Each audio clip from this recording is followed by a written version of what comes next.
Rule of law. നിയമവാഴ്ച എന്നത് എല്ലാ വ്യക്തിയും നിയമത്തിൽ നിന്ന് മുക്തനല്ലെന്നും നിയമത്തിനു മുമ്പിൽ എല്ലാവരും തുല്യരാണ് എന്നുമുള്ള ആശയമാണ് നിയമവാഴ്ച എന്ന് പറയുന്നത്. ഈ ആശയം 17ാം നൂറ്റാണ്ട് മുതലാണ് ഈ പദപ്രയോഗം ഉപയോഗിച്ചു വരുന്നത്.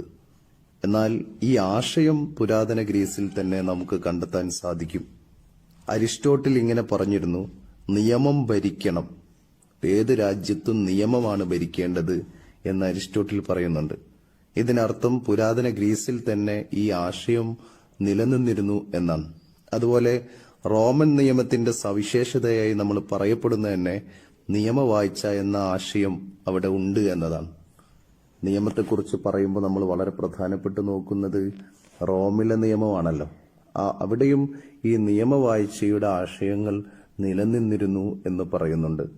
ഏതായാലും ആധുനികമായിട്ടുള്ള നിയമവാഴ്ച എന്ന ആശയത്തിന് കൂടുതൽ സ്പഷ്ടമായിട്ടുള്ള ജനകീയത കിട്ടിയത് എ വി ഡെയ്സിയുടെ ഗ്രന്ഥത്തിൽ നിന്നാണ്. 1885 ബ്രിട്ടീഷ് നിയമജ്ഞനായ എ വി ഡെയ്സി പ്രസിദ്ധീകരിച്ച ഭരണഘടനയുടെ നിയമത്തെക്കുറിച്ചുള്ള പഠനത്തിന് ഒരാമുഖം എന്ന തന്റെ പുസ്തകത്തിലാണ് നിയമവാഴ്ച എന്ന വാചകത്തെ, ആശയത്തെ വളരെ ജനകീയമായിട്ട് അവതരിപ്പിക്കുന്നത്. അദ്ദേഹം ഈ നിയമവാഴ്ചയെക്കുറിച്ച് പറയുന്നത് നിയമവാഴ്ചയുടെ 3 വശങ്ങളെക്കുറിച്ചാണ് എ വി ഡെയ്സി ഊന്നി പറയുന്നത്. ഒന്നാമത്തെ കാര്യം, ഒരു സാധാരണ കോടതിയിൽ തെളിയിക്കപ്പെട്ട നിയമലംഘനമല്ലാതെ ആരെയും ശിക്ഷിക്കാൻ പാടില്ല.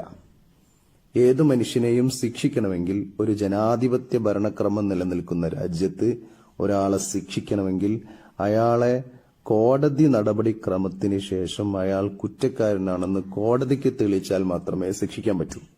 ഇവിടെ ഒരാൾ തെറ്റ് ചെയ്തിട്ടുണ്ടെങ്കിൽ അയാളെ ശിക്ഷിക്കാൻ പോലീസിന് അധികാരമില്ല. നിയമം നടപ്പാക്കുന്നവർ ശിക്ഷ വിധിക്കാൻ പറ്റില്ല. ഒരാൾ തെറ്റുകാരനാണെങ്കിൽ അയാളുടെ തെറ്റ് അന്വേഷിച്ച് കണ്ടെത്തുകയാണ് പോലീസിന്റെ പണി. പോലീസ് ശിക്ഷിക്കാൻ പറ്റില്ല.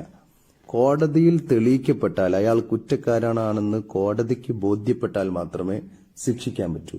ഇതാണ് റൂൾ ഓഫ് ലോയിന്റെ ആദ്യത്തെ കൺസെപ്റ്റ്. ഒരാൾ കുറ്റം ചെയ്യുന്നു, ആ കുറ്റത്തെ തെളിയിക്കേണ്ടത് ഇവിടെയുള്ള പോലീസിന്റെ ചുമതലയാണ്. പക്ഷെ അയാളെ ശിക്ഷിക്കാൻ പോലീസിന് പറ്റില്ല. നമ്മൾ പലപ്പോഴും കണ്ടല്ലോ, പോലീസ് തന്നെ നിയമം കയ്യിലെടുക്കുന്നത്, പോലീസ് തന്നെ ശിക്ഷ വിധിക്കുന്നത്. ഇതൊരിക്കലും പാടില്ല. അങ്ങനെ ഇപ്പോൾ പോലീസ് നിങ്ങളെ ശിക്ഷിച്ചാൽ നാളെ നമുക്ക് നേരെയും ശിക്ഷിക്കും, നമുക്ക് നേരെയും വെടിയുയർക്കും, വ്യാജമായിട്ട് പലതും ചെയ്യും. അങ്ങനെ ഉണ്ടാവാൻ പാടില്ലല്ലോ. ഒരാൾ തെറ്റ് ചെയ്തോ ചെയ്തില്ലോ എന്ന് തെളിയിക്കേണ്ടത് കോടതിയിലാണ്. അങ്ങനെ കോടതി വഴിയാണ് ഒരാളെ ശിക്ഷ കൊടുക്കേണ്ടത്, അല്ലാതെ മറ്റു സംവിധാനങ്ങൾ വഴിയല്ല. മറ്റു സംവിധാനങ്ങൾ വഴി കൊടുക്കാൻ നിന്നാൽ അവിടെ ജനാധിപത്യത്തെ അട്ടിമറിക്കപ്പെടും. അതുകൊണ്ട് ഒരാളെ ശിക്ഷിക്കണമെങ്കിൽ കോടതിയിലെ നടപടി പ്രകാരം കോടതി വിധിച്ചാൽ മാത്രമേ പറ്റൂ. നമുക്ക് ഓർമ്മയുണ്ട്, ഒരു ബലാത്സംഗ കേസിന്റെ പ്രതിയെ പോലീസ് വെടിവെച്ചു കൊന്നു എന്ന് പറഞ്ഞു. അപ്പൊ എല്ലാവരും കൈയടിച്ചു. നമ്മളെല്ലാവരും കൂടി പോലീസിന് കൈയടിച്ചു. എന്താണ്, പോലീസാണ് ശരി, ഇങ്ങനെയാണ് പ്രതികളെ ചെയ്യേണ്ടത് എന്ന് പറഞ്ഞു. പിന്നീട് നമ്മൾ കണ്ടു അത് വ്യാജ കേസ് ചമത്തി ഇട്ടാണ് അവ പ്രതികളെ വെടിവെച്ചത് എന്ന്. അപ്പോൾ എന്താ സംഭവിച്ചത്?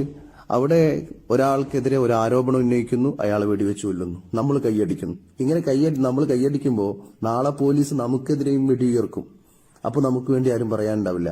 അങ്ങനെ പോലീസ് നിയമം കയ്യിലെടുക്കേണ്ടതില്ല, അല്ലെങ്കിൽ ഏത് ആളുകളും നിയമം കയ്യിലെടുക്കേണ്ടതില്ല.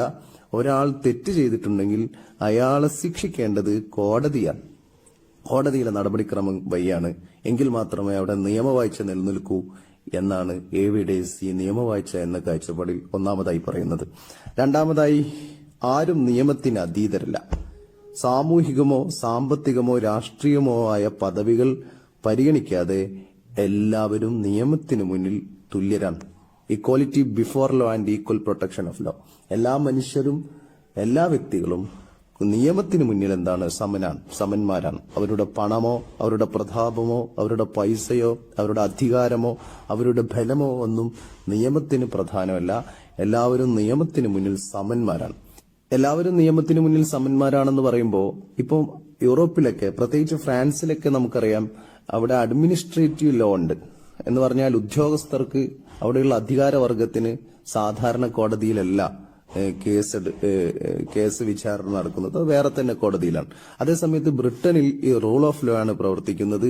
റൂൾ ഓഫ് ലോ എന്ന് പറയുന്നത്, ഇന്ത്യയിലൊക്കെ റൂൾ ഓഫ് ലോ ആണ് ഉള്ളത്. എല്ലാ മനുഷ്യരും നിയമത്തിന് മുന്നിൽ തുല്യരാണ്. ഇന്ത്യയിൽ ഒരു കോടതിയേ ഉള്ളൂ, ഇന്ത്യയിൽ ഒരു കോടതി സംവിധാനമേ ഉള്ളൂ. ആ കോടതി സംവിധാനത്തിന് മുന്നിൽ തന്നെയാണ് എല്ലാവരും ഉള്ളത്. അല്ലാതെ അധികാരി വർഗത്തിന് വേറെ ഒരു കോടതി, അവിടെ അഡ്മിനിസ്ട്രേറ്റീവ് കോടതി, ഇങ്ങനെയുള്ള പരിപാടി ഇന്ത്യയിലില്ല. ഇന്ത്യ പോലെ, ബ്രിട്ടനിൽ നിന്നാണ് ഇന്ത്യ അത് കടമെടുത്തത്. എ.വി. ഡേസിയുടെ ആശയമാണിത്. ഒരുപാട് വർഷത്തെ ജനാധിപത്യ പോരാട്ടത്തിന്റെ ഭാഗമായി, അവിടെയുള്ള ബ്രിട്ടീഷുകാരുടെ ജനാധിപത്യ പോരാട്ടത്തിന്റെ ഭാഗമായിട്ടുണ്ടായ ആശയങ്ങളാണ് ഇതൊക്കെ.